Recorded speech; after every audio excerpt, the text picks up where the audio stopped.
You know how sometimes you hit play on a podcast episode because you're kind of interested in the guest or the topic, but don't know what to expect? But then you listen and you're like, this is exactly what I needed to hear today. This is that episode.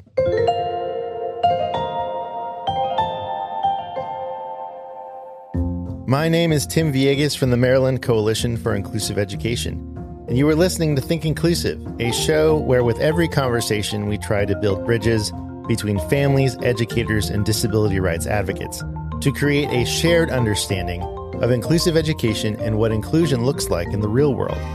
You can learn more about who we are and what we do at mcie.org. For this episode, I speak with Michael Giangreco, who is a University Distinguished Professor Emeritus of Special Education in the Department of Education at the University of Vermont, and is also affiliated with UVM's Center on Disability and Community Inclusion.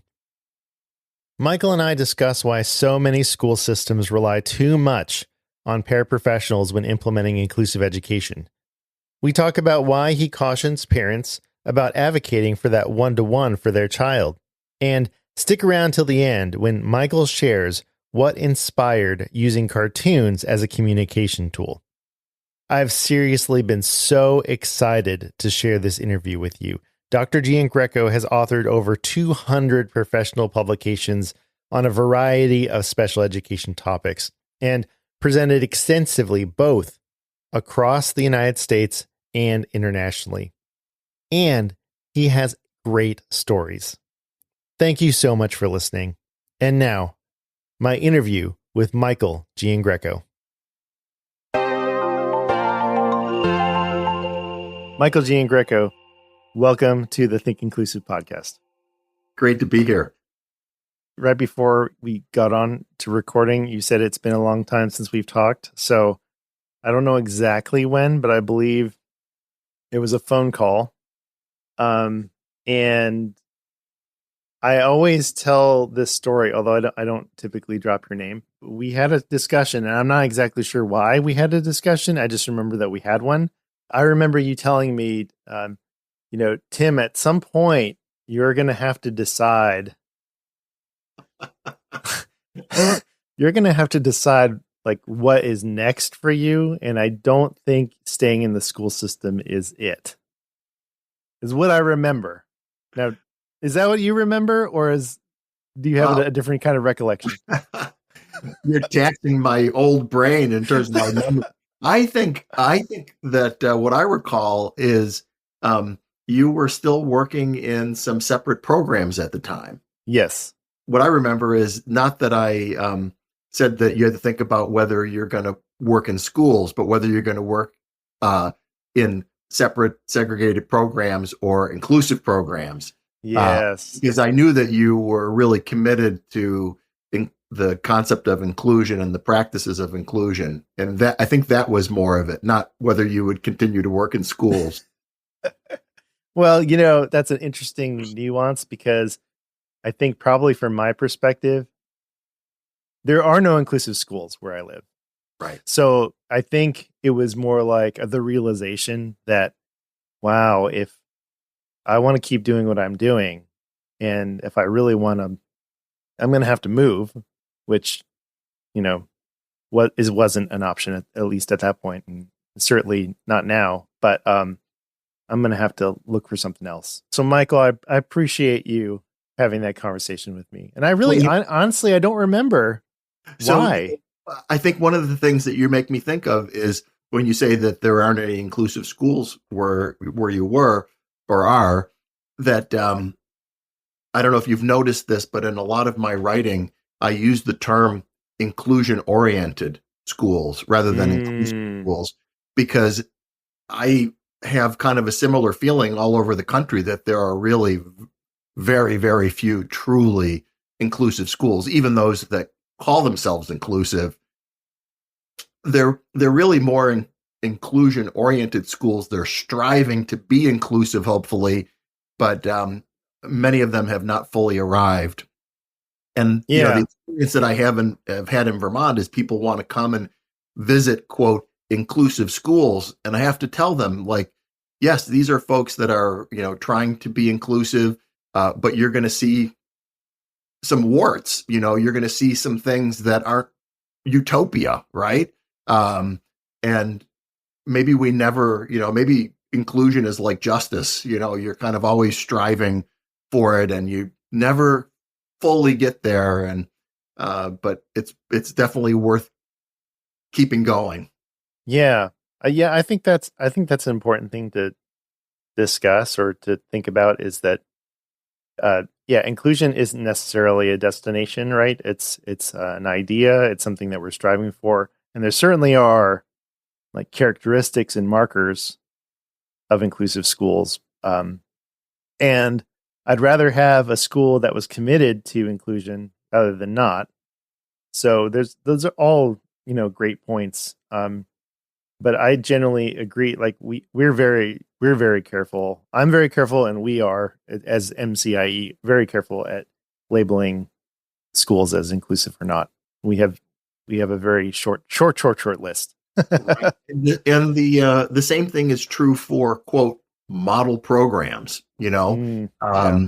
I'm very hesitant to identify any school as kind of like their model that you should aspire to follow. Most partly because context matters so much, and things are different in different places with different people, different communities, different histories, um, and and again, sometimes it's ammunition for uh, folks that want to maintain the status quo to say, "Oh, yeah, that's supposedly a model program, but look at the flaws in it." And anytime you have humans, you're going to have flaws, right? I mean, we are human, so it's never going to be perfect. It's often messy, but it's Yeah, worth the mess. absolutely. Well, as long as we're talking about inclusive schools, let me tell you a story. So this was when I was working in my school district.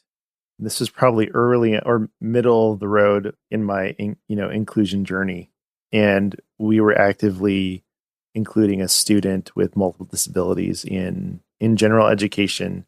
This was while I was a self-contained teacher, and one of the staff, I think they were an SLP. She pulled me aside and she said, "Tim, this, what you're doing with so and so is great. It's awesome. And I know that you want more of what you're doing for other students in the district.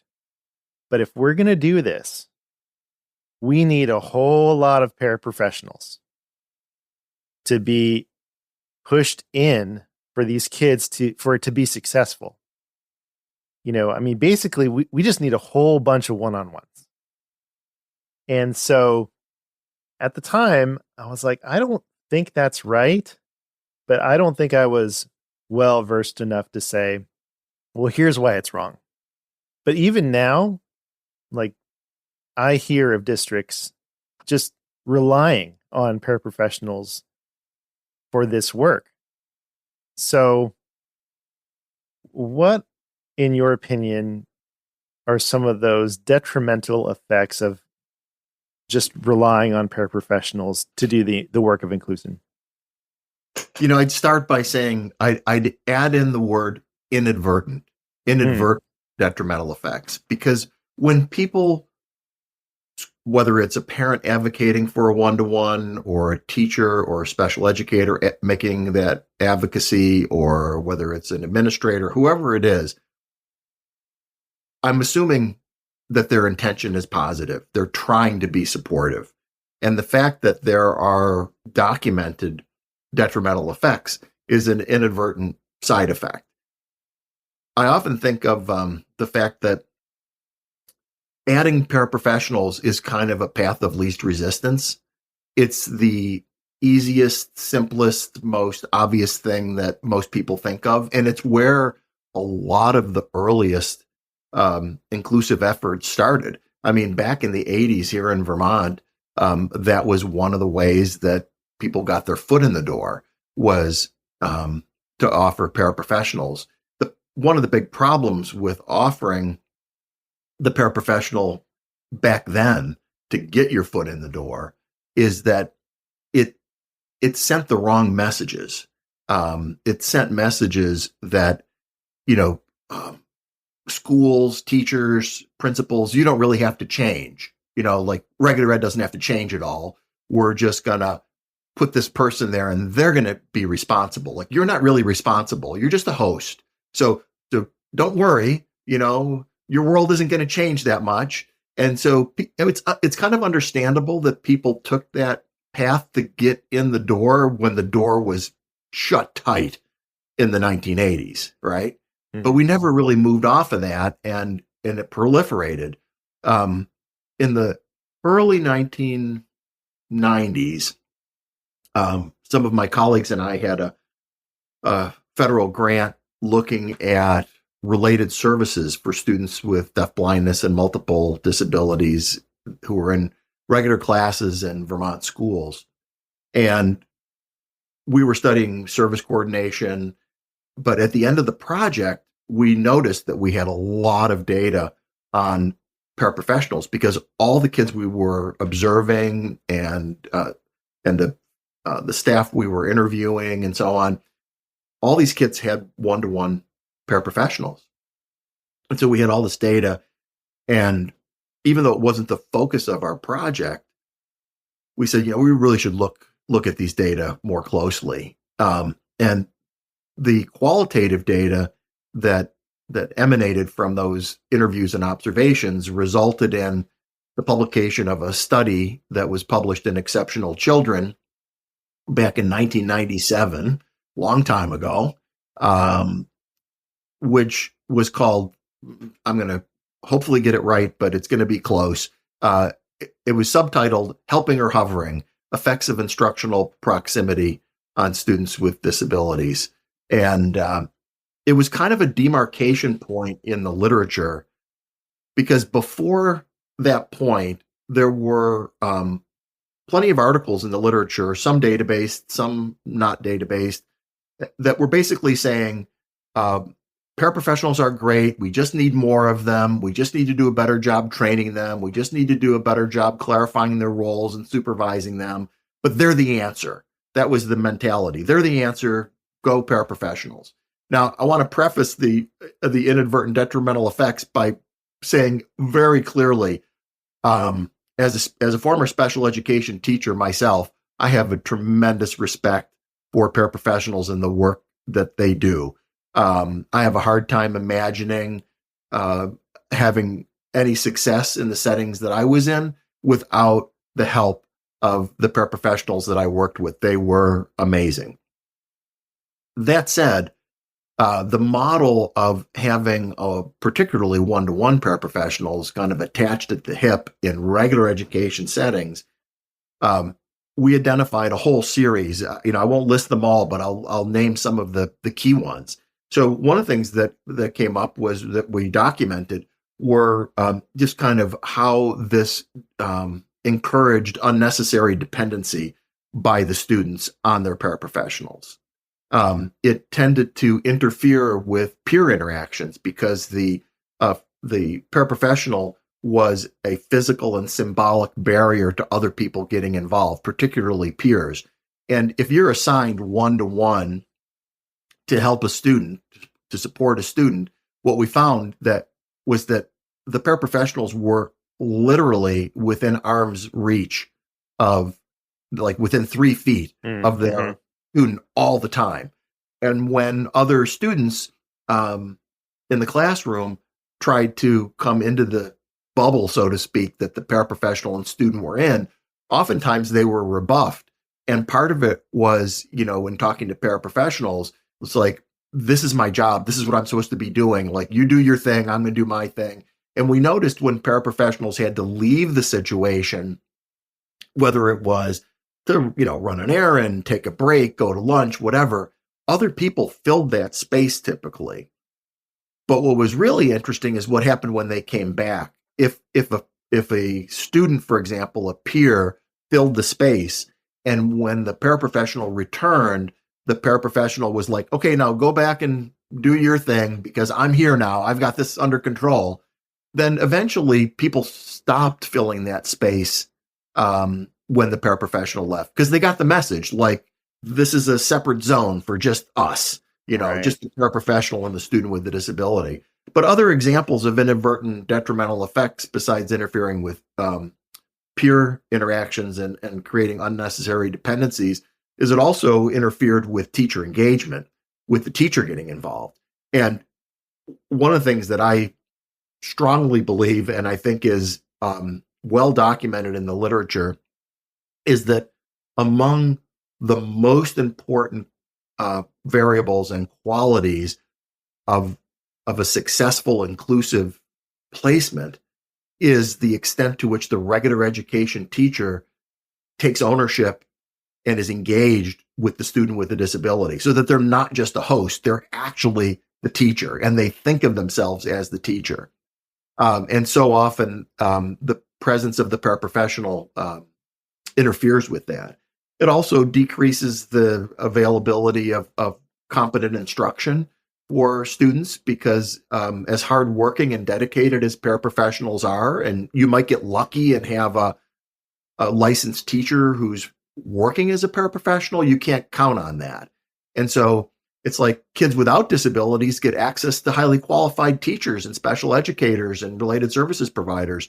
And particularly if you have a developmental disability, our data here in Vermont suggests that if you have a one-to-one paraprofessional, especially, you might be getting 50, 60, 80, sometimes 100% of your instruction, including first instruction, from a paraprofessional.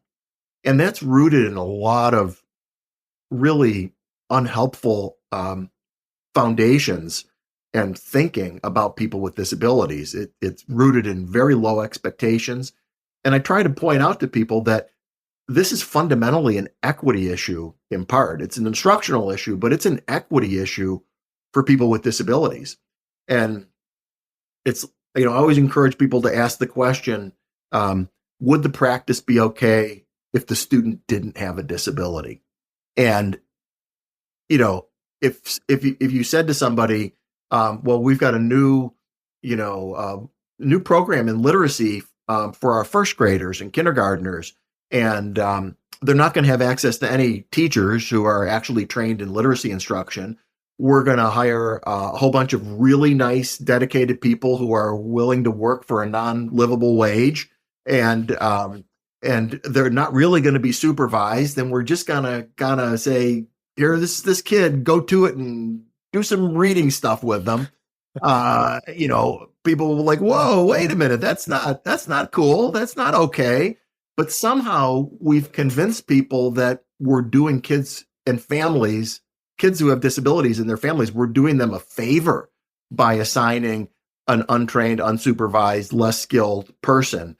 And again, I want to really make the point. I'm not saying that paraprofessionals don't belong in the school systems. I think that they do. And I'm not saying that they don't have important roles, because I do think that they do. But I think the way that we're using them and the way that we've approached this is really problematic. We've also seen another example of an inadvertent detrimental effect is loss of personal control and sometimes gender identity. That was one of the less common ones, but I'll give you a really specific example from the research. And again, this was back in the 90s, okay, when issues around gender identity weren't as predominant as they are today, okay? But what we do know is that the vast majority of paraprofessionals are female. So you've got a female paraprofessional with a student who is male, and they're in physical education class. And the teacher says to the group, okay, girls, I want you to do 50, jumping jacks, and boys, I want you to take 5 laps. Go. Well, the paraprofessional kind of goes with the group that she identifies with. So she goes with the girls, takes the male student with the girls as opposed to with the boys. So, things like that. And also you have personal control issues where people say, well, why is the student so unmotivated? And it's like they've learned that they have no control over anything that goes on in their lives. Like somebody's moving them around, doing this, taking them here, taking them there, not giving them choices. So there's a lot of loss of personal control. You see these very insular relationships, and oftentimes they're touted as being positive because there's a warm, nurturing relationship between the paraprofessional and the student. And that absolutely happens. But when it happens to the exclusion of other relationships, that's a problem. So, you hear the issue of, should the paraprofessional continue with the student in subsequent grades? Right. And it's like, sometimes schools do have multi-age and multi-grade situations that are chosen. But at some point, you want kids to have experiences with different adults and be able to respond and generalize across different people. And if we said, you're going to have the same teacher, every grade through elementary school, like most people would be like, yeah, it's not really working for me. It can also set up some unhealthy dynamics between the paraprofessional, the teacher, special educator, and family, where the paraprofessional kind of functions as like the eyes for the family, and they like report back to the family, and the loop is kind of mixed up. But some of that happens because teachers and special educators don't always know what's going on, because we, as the professionals, have abdicated some level of responsibility for that student. And then it really shows up when the paraprofessional is absent. Like, people are like, what do? We don't know what to do because this person does everything. So, there's really a problem of being overly dependent on the paraprofessionals. And fundamentally, it gets at some service delivery issues where, the use of paraprofessionals and the continued add-on of paraprofessionals is because we don't have sound, inclusive service delivery models that account for the inclusion of the full range of kids with disabilities that exist in our schools. I love that you said the high regard you have for paraprofessionals, because I agree. When I was in the classroom, I couldn't do my job without paraprofessionals. I also couldn't have done the level of inclusion that I was able to achieve without paraprofessionals, even though looking back, it really wasn't as inclusive as I would have wanted it to be. But even thinking about the students that were that did access general education, especially in those early years, it wasn't because I facilitated that. It was because paraprofessionals facilitated that. And it wasn't until later in my career that we talked about coaching, and we talked about, co-teaching, where I was planning lessons with the general education teacher, and then the paraprofessional was supporting the goals and the lessons in that context. There are these myths about like who needs a one-to-one. Like for some people, it's just like, all kids with autism need a one-to-one. All kids with Down syndrome need a one-to-one. And those are, I think, dangerous assumptions to make up front. I pulled something up that I wanted to read you, and it's a letter. It's a very short vignette that a parent wrote. Oh yeah, no, please. This sounds great. Yeah. So many years ago, I co-authored an article with 4 parents. The article was called "Be Careful What You Wish For: 5 Reasons to Be Concerned About the Assignment of Individual Paraprofessionals." And it was written with my colleague, Susan Yuan, and with Barb McKenzie and Pat Cameron and Janice Fialka. And all 4 of those women are parents of, and their children each has developmental disabilities of various sorts. And one of the reasons I invited them to write this article with me is I kind of I asked them to challenge me. Like I was having these ideas, but I was concerned that they might be considered like against what parents were advocating for. Mm. Like, wait a minute, I'm a parent. I'm advocating for a one-to-one. And you're saying that there's problems with one-to-one. Are we on the same team? Because I've always thought of myself as somebody who was kind of advocating with the parents. And one of the things I've noticed is that there's been a shift over time. And although many parents still do advocate for one-to-one paraprofessionals for their child, if you dig deep, you often find that the request is because there's a lack of trust in what the regular education system or special ed system is going to do. They're worried about whether their child's going to fall through the cracks. They're worried that the teacher's not really engaged. They're worried that there's going to be some kind of low quality approach. And this is a level of insurance, so to speak, right? Mm-hmm. Mm-hmm. So, I mean, there's very rational reasons why parents advocate for one-to-ones, even if advocating for a one-to-one may not be necessarily the best thing to advocate for. So I asked these parents to challenge me, and I also asked 3 of them to share personal vignettes that were included in the article. This is from Pat Cameron regarding her daughter, Beth. So she writes, when my daughter, Beth, started high school, the high school personnel insisted she have a full-time paraprofessional, presumably because she has Down syndrome. It was a battle I wasn't willing to fight, so I agreed to it, even though I felt it wasn't needed. Freshman year, this arrangement worked out reasonably well. The paraprofessional was a young woman, not much older than Beth. She was skilled at giving her room and knowing when to back off. During Beth's sophomore year, this paraprofessional was replaced by one who was on her like Velcro. She was always telling Beth what to do, insisting she leave class early, and generally making a spectacle of their interactions. It wasn't long before Beth reacted uncharacteristically. She ran away from the paraprofessional, called her names, and even left school and went home. Though Beth's communication wasn't socially desirable, her intent was clear, but no one seemed to be listening. A month or so into the year, after the second paraprofessional quit, Beth's team met to decide what would happen next. Beth said she, quote, didn't want to be bossed and, quote, didn't want an aide, end quote. Her request was honored. Beth didn't have an individual paraprofessional for the rest of high school. The problem behaviors disappeared, and with no intermediary between her and the teachers, Beth was more academically connected. It made me feel even more strongly that we need to involve students in determining their own need for supports.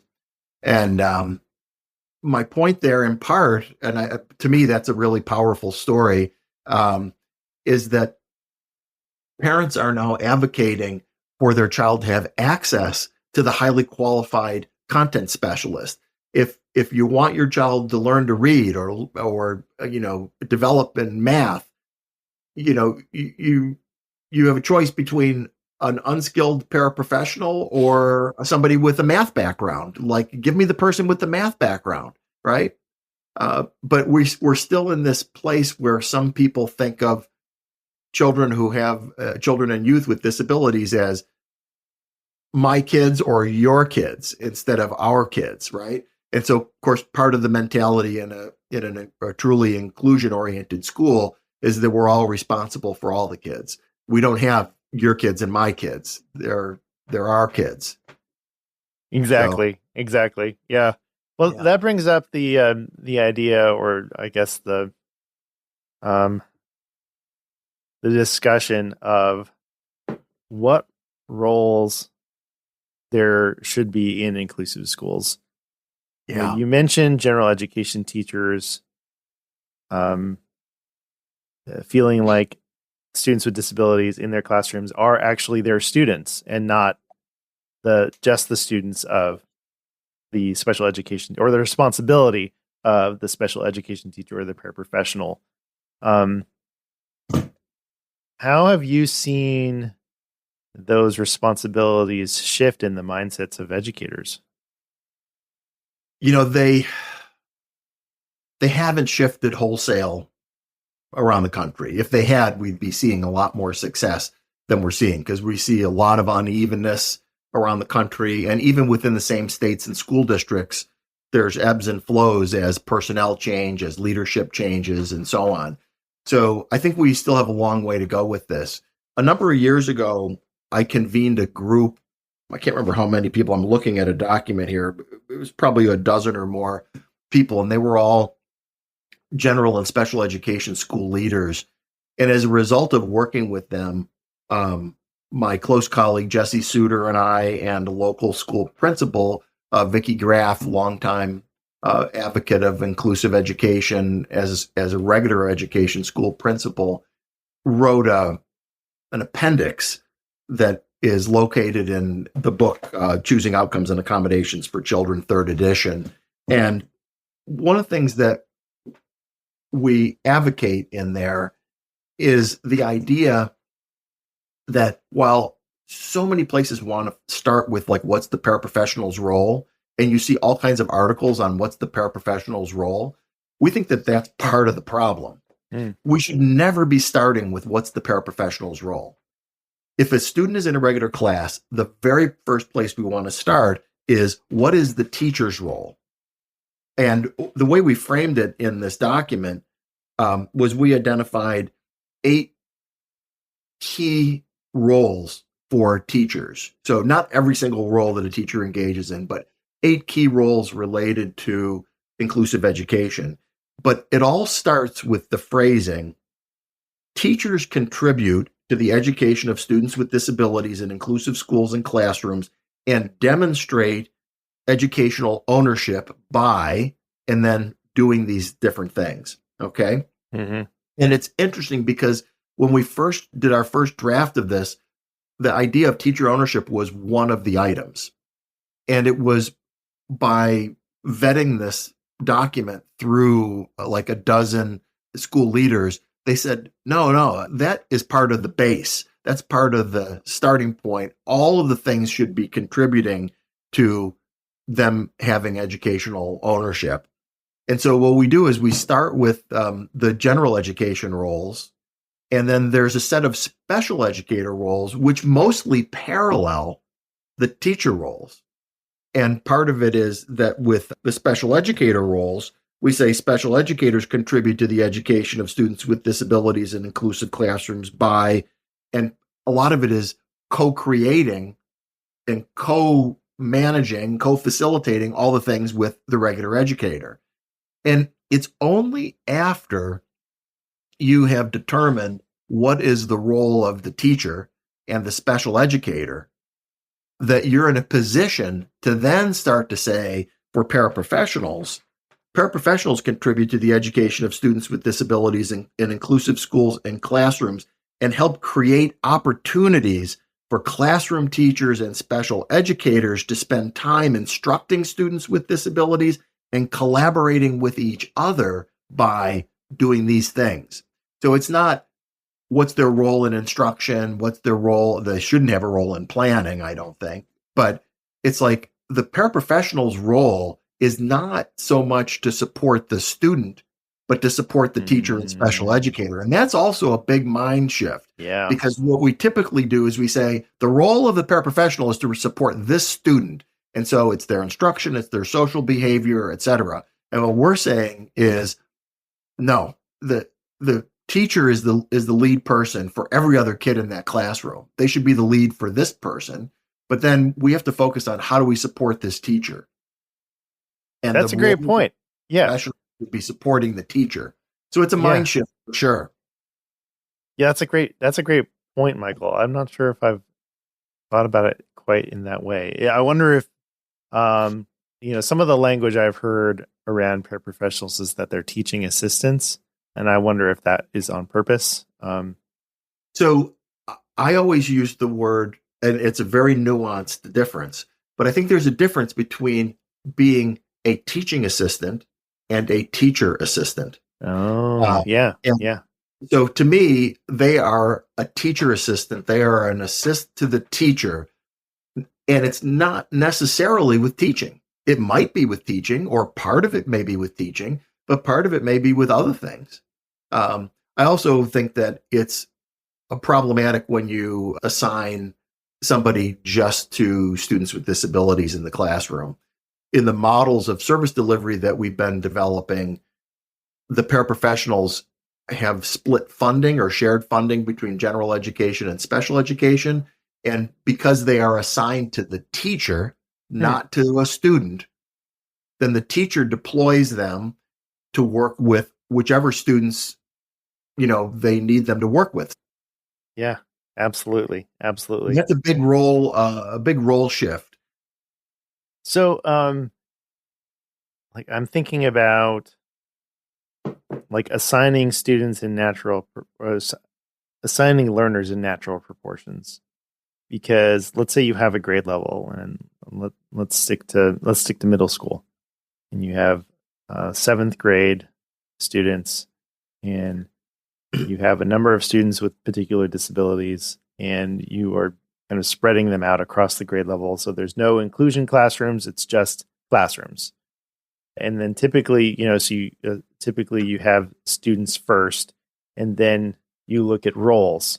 So you look at teachers, general education teachers, special education teachers. And so how you're putting or finding spots for paraprofessionals is really the same. It's the same idea.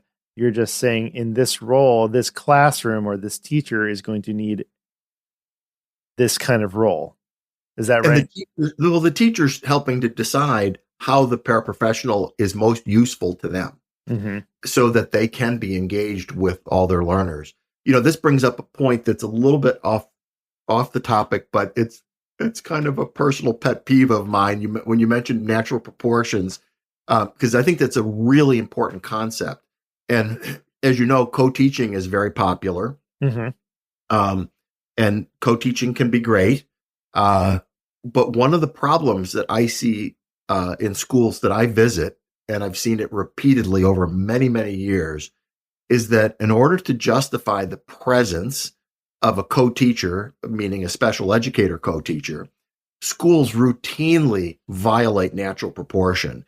They put a disproportionately high percentage of students with disabilities and other non-standard needs, meaning kids at risk, kids who are non-English language learners, anybody that has any kind of issue that requires extra support. Mm-hmm. They congregate in the co-taught classroom, and it makes that classroom completely out of whack. And so you're going forward one step and you're going backwards three. So I really hope that people will look at this issue of natural proportion related to co-teaching in the models of service delivery that exemplar models of service delivery that we've been exploring. Given typical resources, say here in Vermont, about the best we can figure out is 20 to 25% per teacher for co-teaching. We can't figure out how you do that with existing resources 100% of the time without congregating kids. And to me, it's not worth it. It creates more problems than it's worth. But it's definitely an issue, and it has gotten extremely little attention in the literature and no research as far as I know. Absolutely. Well, I think I was talking with, this was months ago, but I was interviewing Marilyn Friend. Yeah. About co-teaching. And Sure. She talked about how co-teaching isn't even in the law. Like there's nothing in the law about it. There's nothing in IDEA. Which I didn't realize until, people, this is one of Carol's soapboxes that she gets on about continuum of services. If I say that around her, just watch. Because what ends up happening when I went to IEPs is like, okay, we're going to talk about the continuum of services, which is really alternate placements, but that's okay. In the IEP, it's, people talk about services. And so it's like, okay, you have the general education, classroom with no support. And then you have the general education classroom with additional support. And that typically means a paraprofessional. not always. Sometimes it's a co-teacher, sometimes it's not. And then you go, all these like these little check boxes and stuff. But well, now I lost where I was going. Where About the co-teaching in Maryland. Oh yeah, Maryland, and so it's like there's no guidance in the law about what that's supposed to look like. Co-teaching is really it's been kind of like however the district wants to do that, and some districts don't even practice that. Right. They don't even have that as an option, and so it's like we're still fighting that fight, right? That oh, you can have a general ed and a special education teacher working together. Like that's new for some people. It's Well, as I say, unbelievable. one of the challenges is some of the, and I'm not going to mention any specific names of schools, but some prominent, well-known, highly publicized, inclusive schools use models where they use, where they have co-taught classes with a full-time special educator and a full-time regular educator in the same classroom. Um, as far as I know, that's not a sustainable model in most places. And what it does, again, is it congregates highly disproportionate percentages of kids with non-standard educational needs in one setting in order to justify that. And then it's like school districts that have like this one shining star school that's their inclusive school, and they send all the kids with disabilities or many of them there. And then like the rest of the district might be a wasteland of segregation or non-inclusive practice. But that's like, look at the shiny thing we have over here. Like, don't look at the rest of it. That's not so good. So Yeah, there's a lot of work to be done for sure. absolutely. Well, in the limited time that we have, I actually, I want to talk about your cartoons, Michael, Okay. because I love talking about cartoons. um, because we use the cartoons all the time, Absurdities and Realities of Special Education, the cartoon collection that's available at the University of Vermont, the digital collection. And I'm wondering, how did you get into using cartoons as a communication tool? Yeah. So first, I appreciate you accessing that public and accessible site. It became available just a couple of years ago, in part because the books that had been originally published, which most recently had been distributed by Corwin, a Sage company, went out of print. And because I held the copyright, I was able to make them available for nonprofit and educational purposes to people for free. Before, when I was presenting in the late 80s and early 90s, I always used to use cartoons in my presentations, like if I was making a research presentation or just at a national conference or whatever. And I often used Gary Larson Far Side cartoons. Yeah. And, lots of people like cartoons, and they find them humorous and they find them insightful sometimes, depending on the type of cartoon. And the problem that I was having was that the cartoons were helpful, but they weren't like really right on point, Mm-hmm. And I thought, I wish there were cartoons, about, special ed or education. And I started looking more, and I found some about education in general. But what was interesting to me was that many of the cartoons that were out there made fun of kids and like things that they did, or made fun of their families or whatever.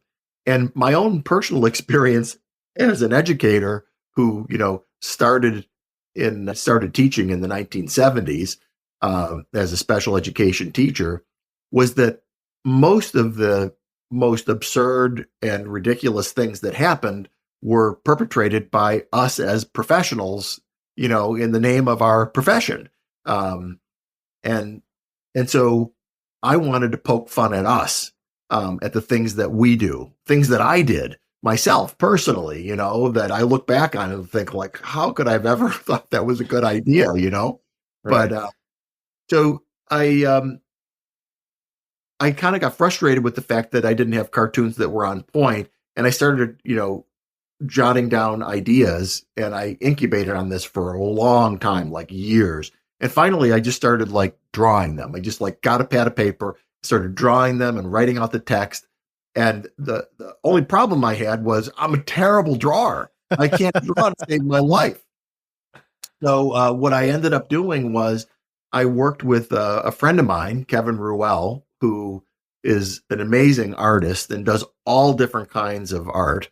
Cartooning is not one of his like main things that he does, but he agreed to work with me, and I would sit with him and I'd show him my drawing and I'd say, you see that stick figure? They're supposed to have this expression on their face, and they're supposed to be doing this motion or this action, stuff that I couldn't do myself.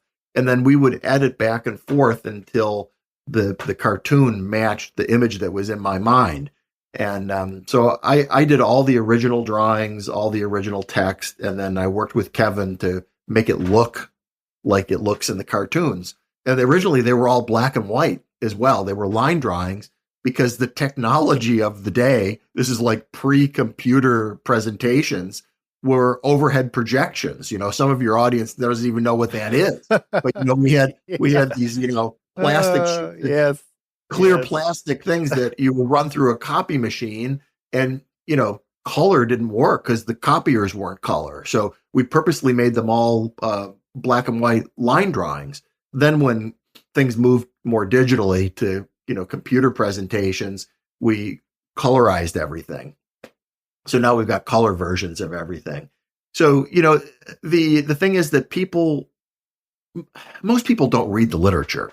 If you go into a school, it's just, there's way more literature than people actually read. And most people aren't reading the literature regularly, but they'll look at a book of cartoons. They'll remember the cartoons. They'll remember the idea in the cartoons.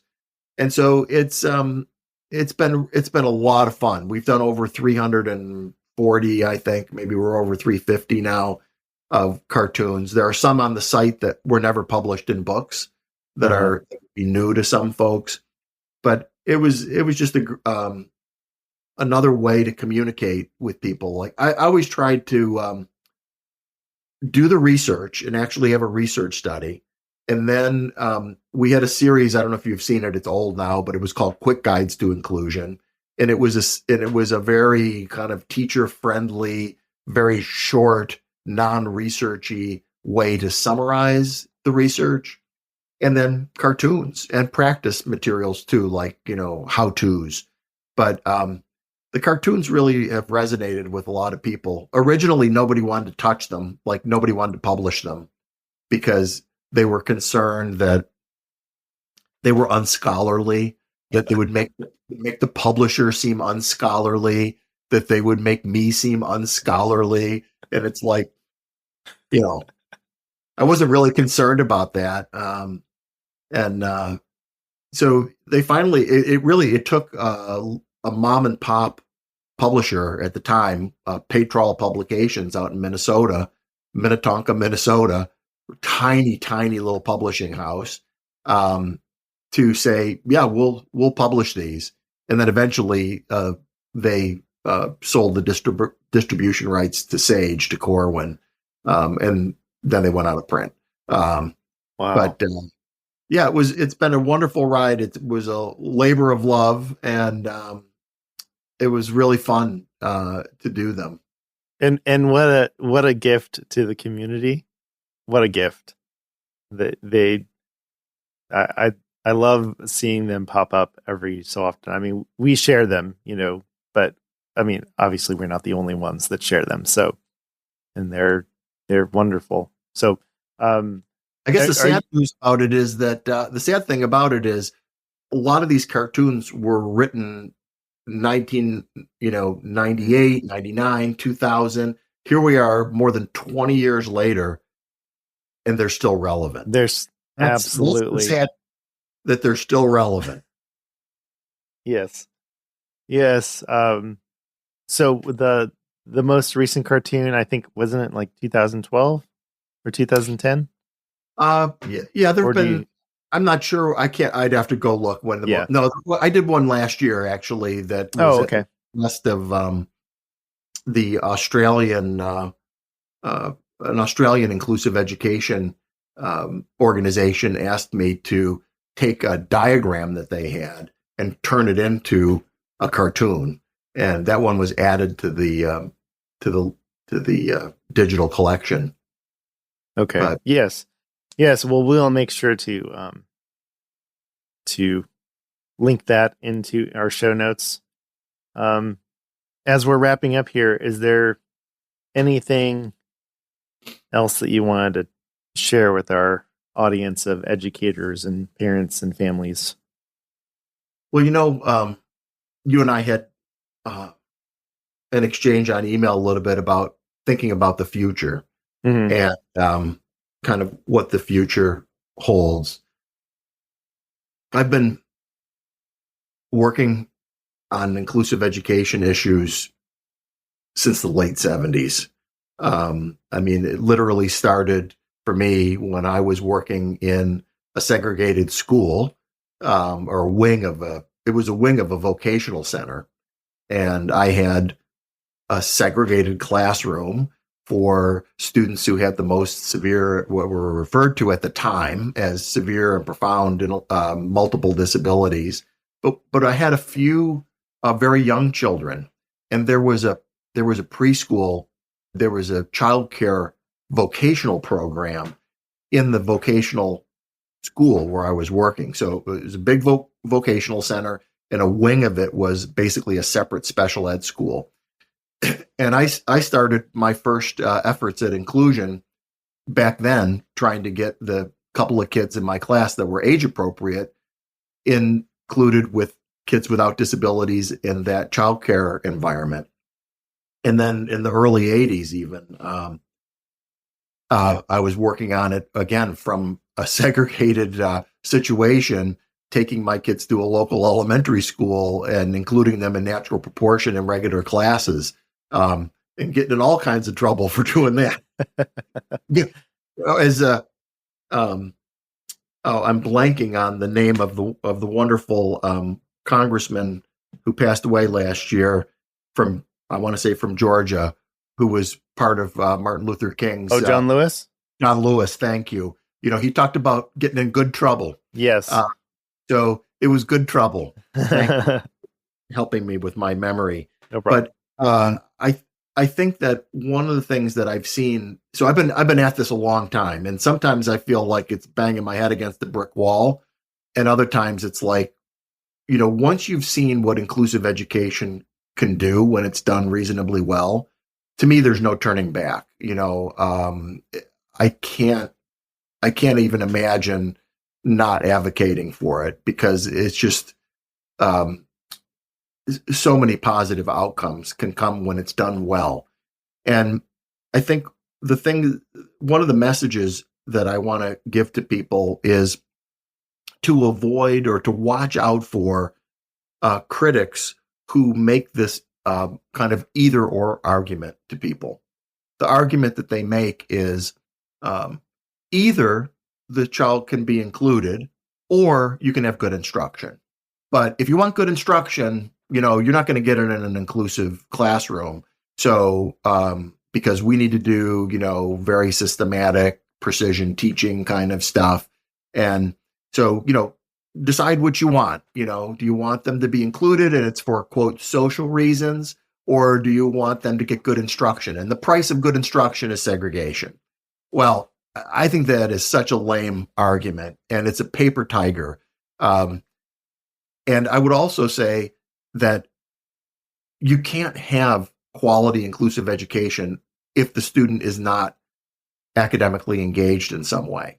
They don't have to be functioning at the same level as their classmates. They can be functioning at a different level, but they've got to be included in the same educational activities and experiences. They have to be part of the classroom community. So I think the only way we advance is we have to strive for both. We have to strive for making sure that students' civil and personal individual rights are maintained, which is partly what the law tells us it's giving us. That the default starting point for all kids is the regular class in the school they would attend if not disabled. And then we need to figure out how to provide the best instruction that we can to them, appropriate instruction. And we've got to do both. So, and I think we also need to really have a sense of urgency about this, because so often, we're debating things, we're working on things, and, while we're doing that, kids are growing up, families are moving on.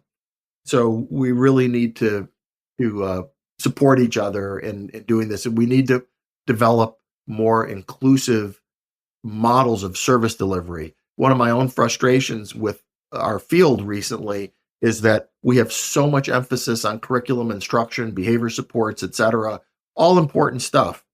But you can have the best teachers in the world, the best curriculum, the best instructional approaches. And if you don't have a service delivery model that allows teachers and special educators to do their work, it all falls apart. So, that's been a lot of what my colleague Jesse Suter and I have been working on over the last 10 years or so, is inclusive service delivery models. So I just want to give encouragement to the folks that are out there that are kind of fighting the good fight. It's an important bit of advocacy that you're engaging in, and there's a lot of work to do. It's going to be messy. As my favorite football coach, I'm from Buffalo, New York, and my favorite football coach was Marv Levy, and he used to say about winning something that I think is also true about inclusive education, which is that it's simple, but it's not easy. And so, this is not rocket science. Families are the best models of how to include people. And they do it beautifully all the time. We have a lot to learn from how families include their family members who have disabilities. But yeah, we need to have that urgency, and we need to keep going, even though it's going to be messy along the way. This has been a fantastic discussion. Thank you so much, Michael Giangreco, for being on the Think Inclusive podcast. We appreciate your time. Thanks, Tim.